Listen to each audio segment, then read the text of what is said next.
Amigos de P1, bienvenidos. Y ahora sí, la segunda parte de la historia de Esteban Tuero en la Fórmula 1.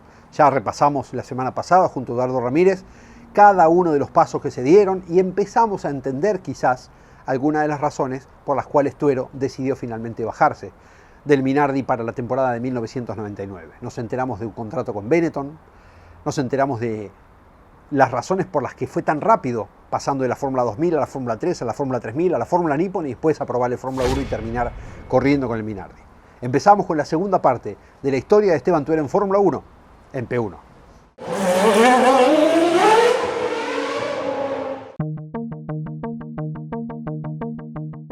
Antes de llegar al campeonato fue caótico, porque en aquel momento el diseñador principal de Ferrari, que era Gustav Brunner, decide dejar Ferrari e irse a Minardi.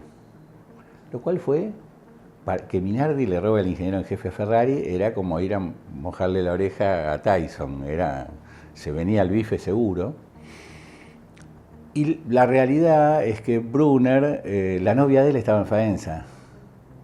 Y le quedaba más cómodo, el tipo ya estaba de vuelta y dijo, me voy a Minardi, trabajo, me quedo con mi novia, no tengo que estar en Maranello, el nivel de exigencia era menor. Entonces, pero Ferrari no lo interpretó así, lo interpretó como que le estaban robando un ingeniero, un equipo que hasta lo ayudaba, algunas veces le prestaba la pista para probar. Entonces, cuando presentan la superlicencia de Esteban para ir a correr a Australia, Ferrari le pone bolilla negra. Con lo cual no se la dan. Con que un equipo lo objete considerando que no está apto de seguridad, en aquel momento no se la daban. Esto genera una charla que me genera Minardi, que lo voy a ver a Ecclestone. Y le explico el problema, se reía Ecclestone, ¿no? Un problema de pollera. Y bueno, en ese momento se dieron cuenta que uno de los equipos había votado 40 segundos tarde después de que cerró la votación y la anularon. Se votó de nuevo, él habló con cada uno de los equipos, inclusive con Ferrari, explicándole que no era un... Y bueno, ahí le votaron a la licencia Esteban, pero no podían decir no se la damos porque no está apto y después sí se la damos porque está apto. Entonces buscaron una solución más o menos sencilla, bueno, que haga 1000 kilómetros antes de ir. Para Minardi los 1000 kilómetros era como que yo te dijera, mira, te doy la licencia, pero tenés que ir caminando a la luna y volver. No tenía los motores, no teníamos las cosas. Entonces, si usábamos 1000 kilómetros el motor, íbamos a estar flojos de motores en Australia. Había un montón de cosas que tenía que entenderla en un equipo. Para un equipo grande, hacer esos 1000 kilómetros eran un día de prueba o dos y chao. Bueno, con el auto totalmente plateado y sin plotear, con un buzo que ni siquiera tenía las marcas, pues estaba el auto recién terminado de armar y pensando, lo ploteamos y lo mandamos a Australia. Esteban empieza a hacer los 1000 kilómetros. Y bueno, ahí conseguimos una ayudita también que vino alguien de la SAI, que se hacía boom, 4 vueltas, boom, 6 vueltas, y así fuimos consiguiendo esos 1000 kilómetros, que fueron para cumplir la formalidad sin gastar los motores que iban a usar en Australia.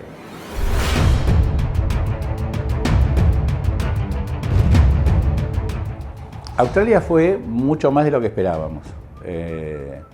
Porque el circuito era absolutamente desconocido, el auto había hecho esos pocos kilómetros antes, y llegar a todo el circo de la Fórmula 1. Uno dice, bueno, voy a correr Fórmula 1, pero uno no tiene idea, cuando me paran en los boxes, paro, cuando la FIA me dice que tengo que entrar, uno tiene que aprender todo eso sumado, un auto nuevo, un circuito totalmente desconocido, a 13 horas de diferencia horaria, con lo cual hay problema de adaptación con el sueño.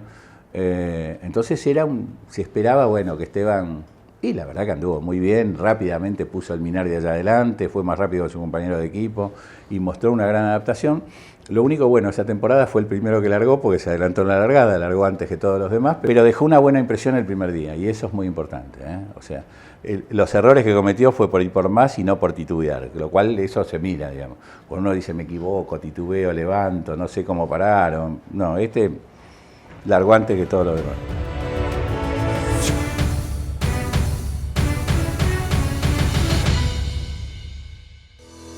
Si estás buscando un repuesto original o alternativo para tu vehículo importado, CBM Auto. Años de experiencia. Miles de clientes satisfechos. Importador directo desde Estados Unidos y Europa. cbmauto.com. Yo, Norberto Fontana, te lo recomiendo.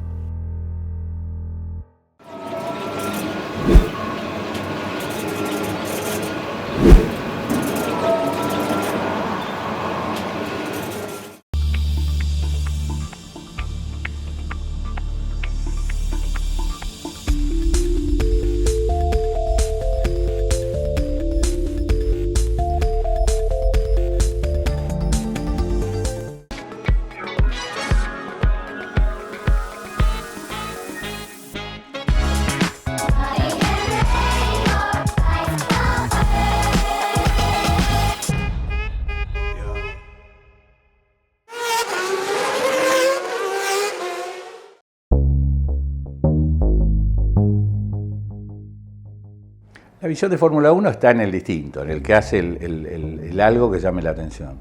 Fórmula 1 hay pilotos buenos y buenísimos. Cuando uno marca una nota, pueden decir, capaz que este es buenísimo.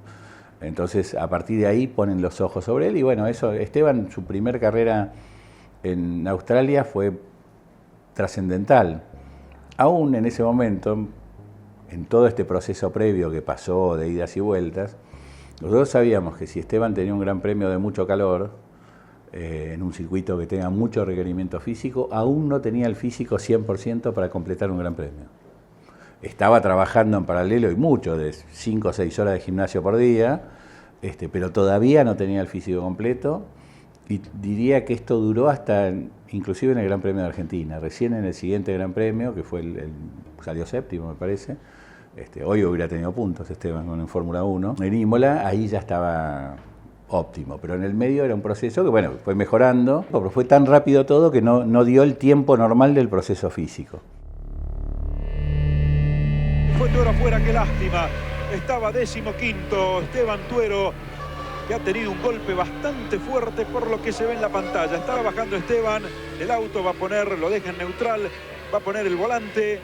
Miren cómo quedó una goma por allá. Sintió Esteban el impacto aún aquí en Argentina, cuando él tiene el accidente contra el muro, ahí en la curva 1, se produce por un error en el movimiento del balance de freno, que lo tenía que mover, y quizás tenga algo que ver con el cansancio, pues está bastante cansado.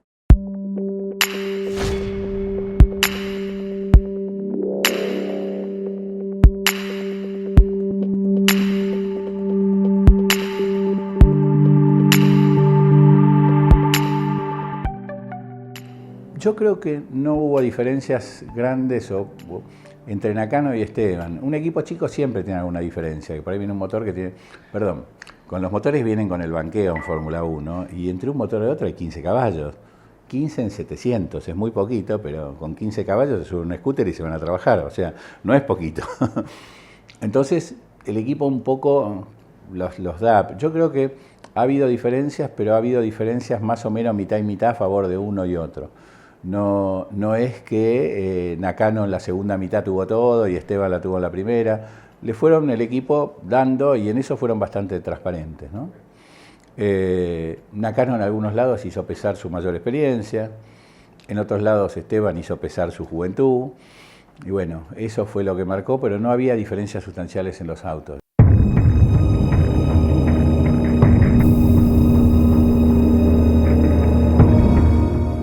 Gabriel Rumi un poco lo había adoptado a Esteban, como Minardi, él se sumó a esto y era el ragazzo siempre, el chico, ¿no?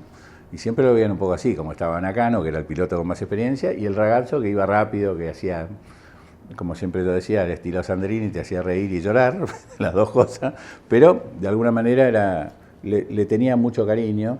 Se produjo un momento difícil en la carrera de Montecarlo, ahí sí hubo una relación con Rumi que se puso tensa. Pasaron dos cosas en Montecarlo, ahora ya que después de 20 años se puede contar todo. Esteban tenía lo hacían de una forma tan natural correr en Fórmula 1 que se podía quedar dormido en la clasificación de Montecarlo, cosa que si cualquiera de nosotros dice mañana vas a dar una vuelta en un Fórmula 1 en Montecarlo, no duerme 2 días antes, ¿no? Él se levantó tarde, llegó justo a la tanda, en una anécdota muy graciosa, pues salió, se dio cuenta que llegaba tarde, claro, el tránsito para llegar a Montecarlo no es sencillo, entonces empezó a andar por la vereda, lo paró la policía, lo metió preso. Logró, no sé cómo, eso es el ángel de Esteban, que el policía le diera su celular, porque él no tenía teléfono en ese momento, y lo hizo llamar a Minardi, al policía. Minardi, que hablaba muy bien francés, le pudo explicar al policía que el salame ese era un piloto de Fórmula 1. Entonces le dijo, se puso el buzo ahí en la calle, se vistió de piloto de Fórmula 1, lo subieron arriba de una moto y lo trajeron adentro de los boxes, y de la moto saltó al auto y salió a clasificar con la tanda empezada.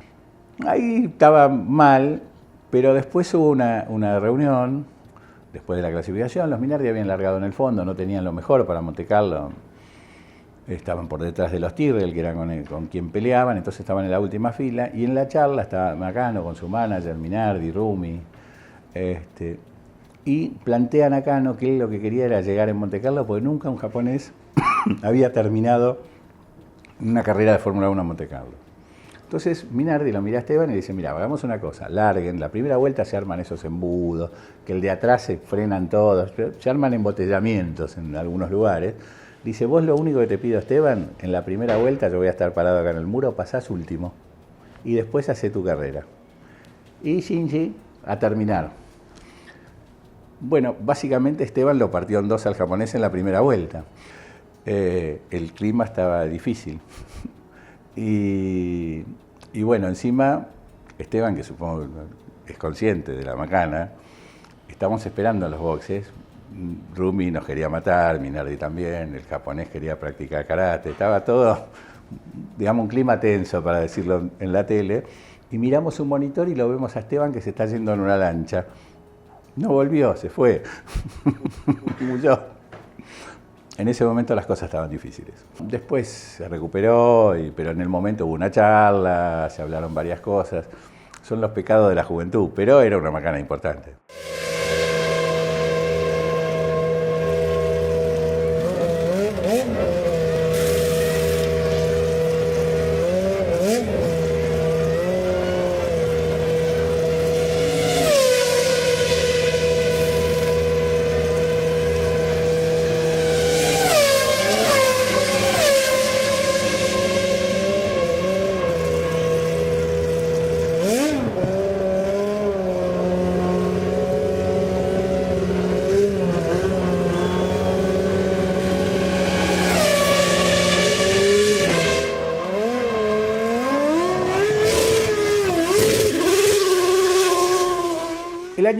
El Minardi durante el año no pudo recibir todas las evoluciones de motor que habíamos previsto.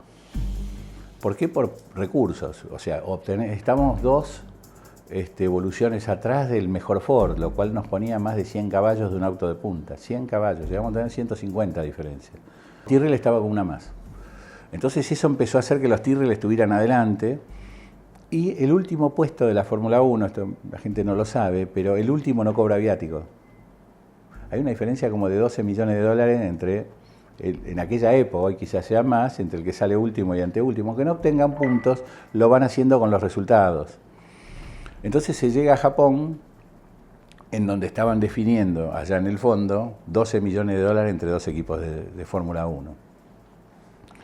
Hay una anécdota, cuando estábamos en Spa, yo había discutido muy fuerte con Minardi por el tema de los motores, ¿no?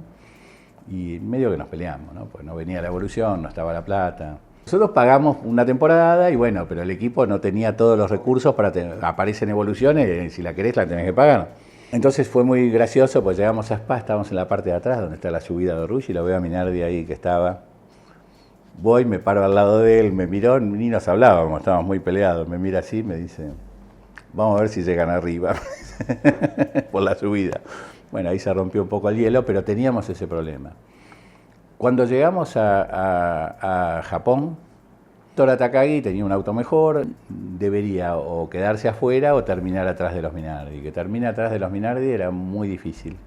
En ese momento Tyrrell estaba mejor, Minardi había tenido un mejor principio de año y estaban definiendo esa cifra que son de viáticos. Entonces, o se rompían los dos autos o tenían que quedar los Minardi adelante, cosa que era bastante difícil.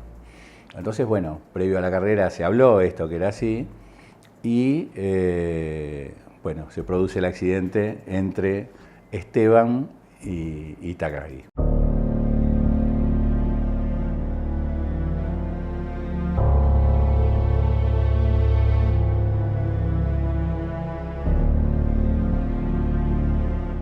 Esteban le pega en un frenaje que se pasa ostensiblemente. Le dejo a la imaginación de cada uno lo que hablamos antes de la carrera, pero se lo pueden imaginar. Pues Esteban entra a cambiar goma, se demora un poquito y sale justo atrás de Takagi. Y bueno, es la primera frenada después del cambio de gomas, está un poquito más demorado de lo que hubiera sido mejor y le tiene que estirar mucho y le pega muy fuerte. La verdad que Esteban hasta se lastimó en el accidente. Eso yo creo que produjo una especie de desilusión en Esteban. En aquel momento estaba... Porque descubrió la otra cara de la Fórmula 1, que es que por ahí le tengo que ir a pegar a un tipo por plata. Él, digamos, tenía un sentido muy deportivo de lo que estaba haciendo y de repente se encontró con un mundo un poco distinto. Y me parece que eso fue su primer gran desilusión con la Fórmula 1. Entonces me parece que tuvo un efecto en él psicológico grande ese accidente. Más porque la primera vez que tuvo la posibilidad, no, la certeza de que se lastimó.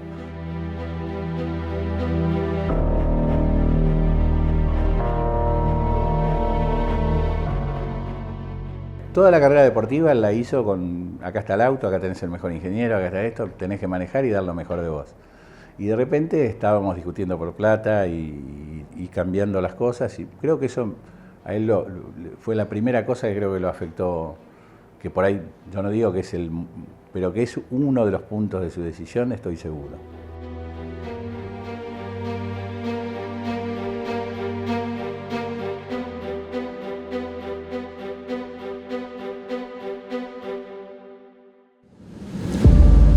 La producción no se puede detener.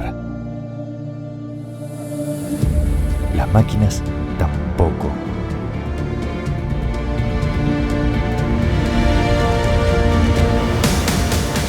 Urbi, Ingeniería Industrial.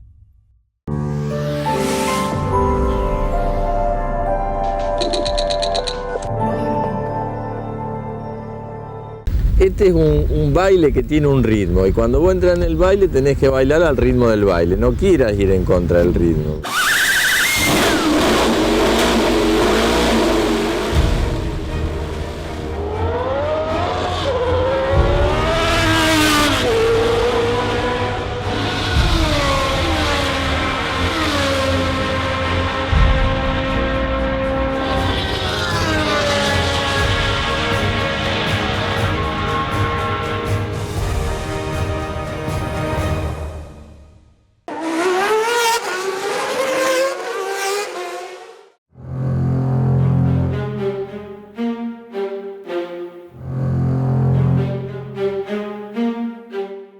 Terminó, Esteban vino a la Argentina, tenía una especie de pequeñas microfracturas en una vértebra, con lo cual tuvo que hacer un periodo de reposo. Firmamos todos los contratos para el año siguiente y cuando llegó el momento de ir a hacerse la butaca, Esteban estaba en la costa y no quiso ir.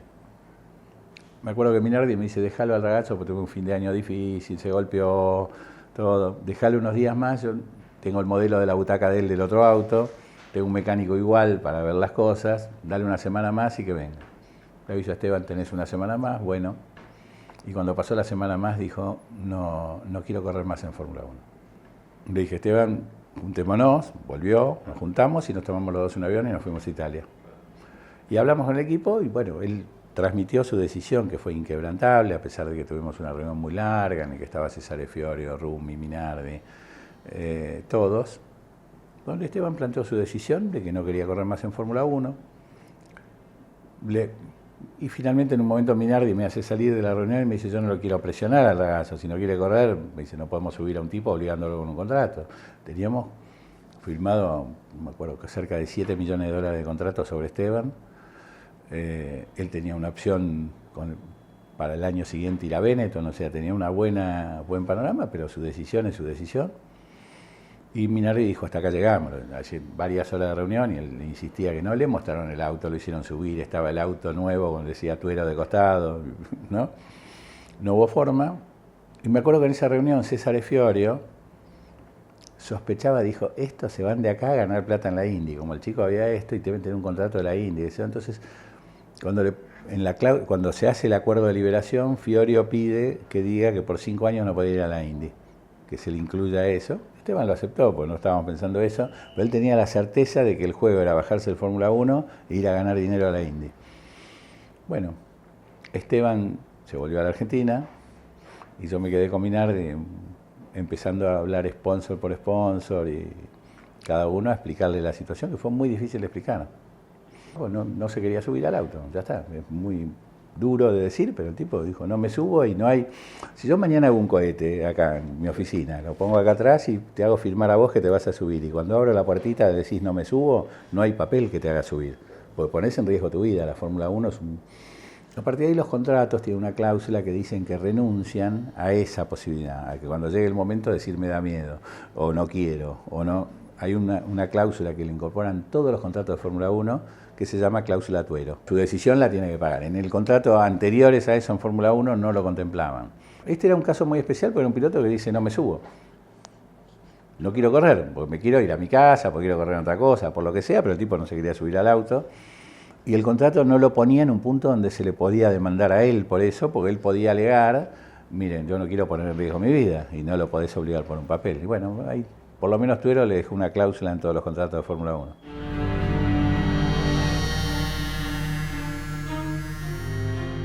Los contratos de Fórmula 1 tienen cláusula de confidencialidad siempre, duran distintos periodos. Los contratos de Fórmula 1 tienen penalidades si no te cerrás el buzo y no se ve la marca del cuello.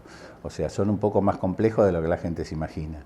Tienen una serie de cosas que están, y entre ellas, sobre todo en la parte técnica, por ejemplo, son varios años en que uno guarda la confidencialidad de los aspectos técnicos, o en otros aspectos también la tienen. Son contratos complejos, ¿no? Pero sí existen las cláusulas de confidencialidad. La Indy, que lo pidió Fiorio en la reunión, él lo aceptó. Él podría haber corrido en Europa y de hecho, bueno, vino acá a correr TC2000, no tenía ningún impedimento, a pesar de que estaba bajo contrato con Minardi, ¿no? Socken, Schuhe,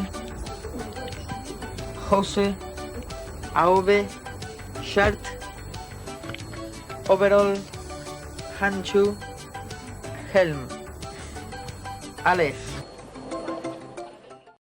Si visitas Miami, no extrañes lo que dejas por unos días. Visita Las Acacias, el gourmet argentino. Productos argentinos y regionales. Las Acacias, un punto de encuentro en Doral. Encontranos en la 8200 Northwest y la 14 Street.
La verdad que lo que él dice, que tomó la decisión solo y en forma personal, y que es una decisión de vida que tomó él, y es verdad. Decidió que no quería correr ese tipo de vida más. Hay que pensar otro factor. Todo esto yo no les puedo decir, miren, se bajó porque X. Para mí son la suma de muchas cosas. Una de las cosas que no tuvo Esteban es una infancia normal, digamos. Se pasó toda la vida. El tipo tenía 16 años, vivía solo en Europa y corría Fórmula 2000. No tenía amigos, la novia no quedó, su vida era estar solo en Europa. Él ya vivía en Faenza en el año 97, 98, un pueblito chiquito, a la noche jugaba las cartas con el policía, era una vida media solitaria, que no es normal para un chico de esa edad. Por eso digo que parte de la responsabilidad de que se bajara están en los que lo ayudamos a subir. Igualmente yo se lo digo a todo el mundo, todo el que me viene y me dice, miren, yo no me hubiera bajado, le digo, tampoco te hubiera subido. Hay que entenderlo que son distintos, ¿no?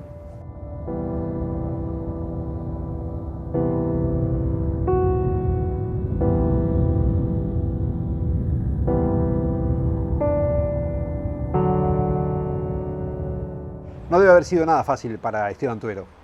No solamente el desenlace del campeonato del 98, ese accidente en el que se vio involucrado, casi inducido a protagonizar, esa necesidad del dinero que hacía falta para que el equipo tenga un mejor porvenir y, por ejemplo, no tenga el problema que tuvo en el 98 de no recibir la última actualización de los motores Ford porque no tenían el presupuesto. haber descubierto la guerra interna política entre grupos periodísticos que no tenían a Tuero de favorito, sino a Fontana, y entonces a lo mejor combatían un poco a Esteban, por lo menos al comienzo. Después, por supuesto, corría solamente Tuero en Fórmula 1 y esa guerra interna que se vivió antes ya no se traslució. De hecho, hubo apoyo constante y Telefe, que era el canal que televisaba la Fórmula 1, apoyó a Tuero toda la temporada. Pero claramente había otro interés antes de llegar al inicio del 98 y ante quedarse Norberto fuera de ese auto, de ese Tigre del que le prometieron y nunca llegó. Y también nos hemos sorprendido con lo que contó Eduardo Ramírez. Él se hará cargo de las razones que tiene para decirlo, pero bueno, es su versión de lo que ocurrió. Dejó a Fontana fuera y entonces Norberto no pudo ocupar ese lugar. Debe haber sido difícil para Tuero todo. Los viajes, estar lejos de la familia, siendo tan chico, un chico muy querido por su padre y su madre, como muchos, pero digo, especialmente mimado. Y quizás todo eso hizo eclosión con el accidente de Japón. Las razones no las va a contar nadie mejor que Esteban Tuero algún día, si es que las cuenta, ojalá sea en P1. Nos prometió que algún día lo va a hacer, pero son promesas, y las promesas con Esteban hablando de Fórmula 1 pueden llegar a durar demasiados años. Lo interesante, lo que queríamos contar, era cómo se desandaron hace 23 años los hechos, los acontecimientos para que Tuero llegue a la Fórmula 1, para que corra toda la temporada del 98 y para que se haya retirado. Y ahora quedó la vacante. ¿Qué hacemos con el contrato? Bueno, la semana que viene el propio Eduardo Ramírez entra en materia hablando de la historia de Gastón Mazacane, cómo llegó Gastón, haciendo los pasos que habían hecho con Esteban también, a sentarse en el Minardi para correr la temporada del año 2000. Pero eso será motivo para que nos encontremos nuevamente aquí en P1 la semana próxima. Hasta entonces.